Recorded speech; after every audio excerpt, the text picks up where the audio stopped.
We'll also vote today to advance the Coast Guard Authorization Act. This is an important step for brave men and women whose work often flies under the radar.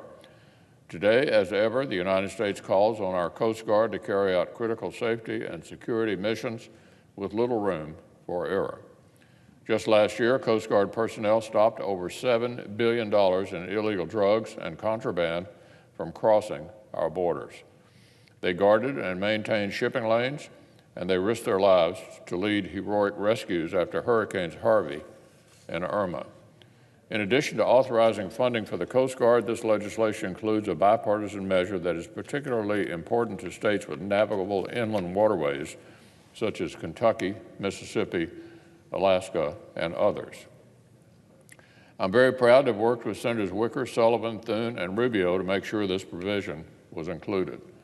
In Kentucky, 1,900 miles of navigable waterways are used to ship everything from agriculture to coal.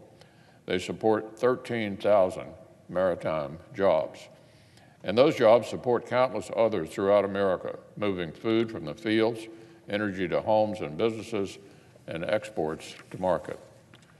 But our vessel owners and operators have been saddled with uncertainty. They've faced a patchwork of overlapping duplicative regulations enforced by the Coast Guard, the EPA, and the states. This inefficient regulatory regime unnecessarily raises costs and jeopardizes jobs.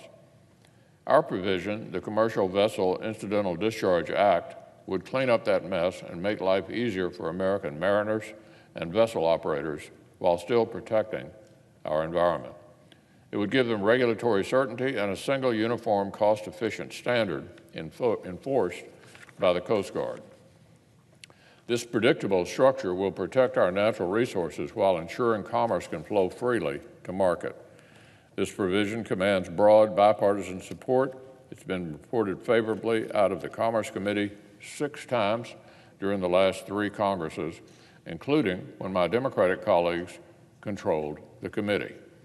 I'm glad that this year we have the opportunity to reauthorize funding for our Coast Guard and deliver this key victory at the same time.